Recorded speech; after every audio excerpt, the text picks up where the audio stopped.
Hi, this is Debo, your nutrition gal with Color Me Healthy Fitness. And the question of the day is for you runners out there, and it's what should I eat? I don't know what my nutrition should be before I exercise, during an exercise, coming up to a training event. All of these can be very confusing.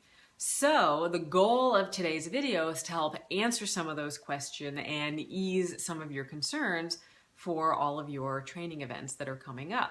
And regardless, no matter if you're a seasoned runner or if you're new to the sport, the proper nutrition can either make or break your athletic events. And the first big question that I always get is, what should I eat before a training run?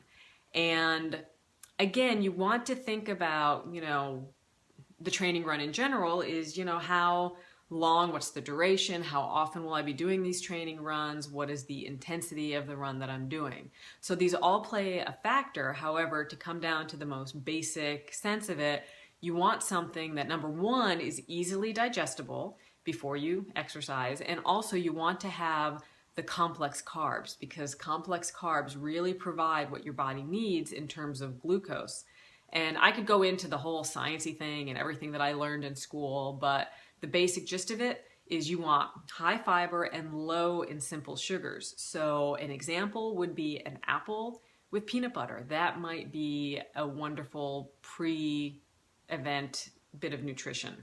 Hemp seeds, flax seeds, maybe some whey protein might also be good all mixed together. The second question that I get asked a lot is, should I take a pre-workout supplement? And again, there has been so much research on this, and a supplement doesn't necessarily have to be a supplement that you get in the store, but it could be a simple ergogenic aid. And one of the biggest researched ergogenic aids out there is coffee or caffeine. And it really shows from the research that caffeine can not only help you finish strong during your training events, but it can also help you increase the perceived enjoyment. So you'll have more fun while you're doing it.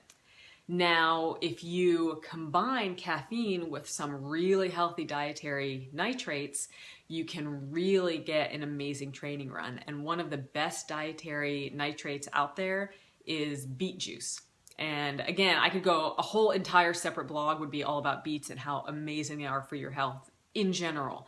But in the running community, beet juice and beet shots are really becoming standard in terms of helping your body prepare and get you through these training events. Other amazing dietary nitrates are, let's see, you could have avocados are really good, and nuts, of course, arugula, you name it. So there's lots of amazing food out there, but beet juice is very, very good. Another question I get asked is, how about after I'm done training? What should I eat when I'm done training? And again, that depends. We want to help to replace the electrolytes, but at the same time, we want to give your body the rest that it needs. So some of the best immediate post-exercise nutrition is whey protein.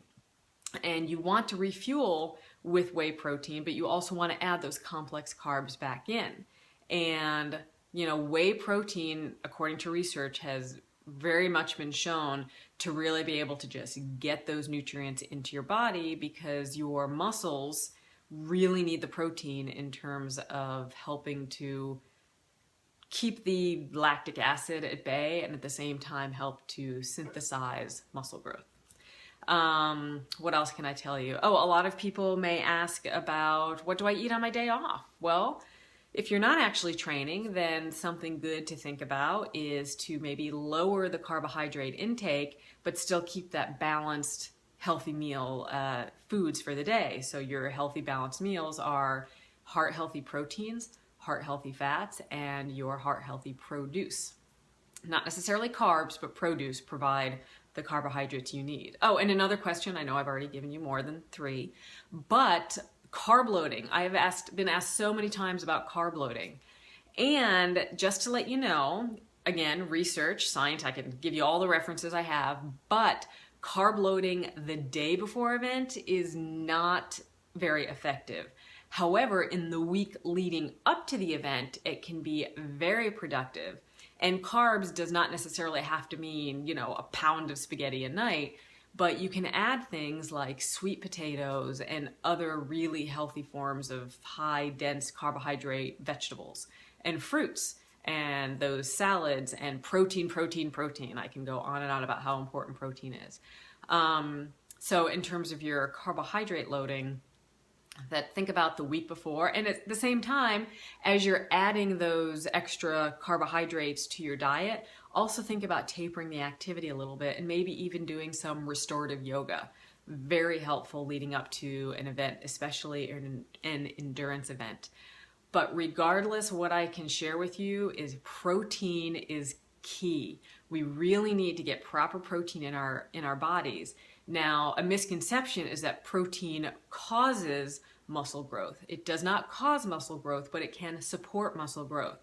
So as we're going through all of this training, you know, to prepare for events, whether it's a 5K, whether it's a 10K, whether it's a half marathon, or whether it's the you know, the 100-mile endurance runs that we have, it's really important to get your proper nutrients in, and protein is huge because your run tomorrow really depends on your nutrition today. Now, if you would like a list of the best sources of foods to really help you with your training runs and your endurance events, by all means, feel free to reach out to me. My email is info@321getfit.com. Fit has 2 T's. And our website is www.321getfit with 2 T's.com. More than happy to help you. And if you found value in this, please feel free to comment, ask questions, share, whatever it is you'd like to know. We'd love to help you. We really appreciate you watching. Thanks so much, and bye for now.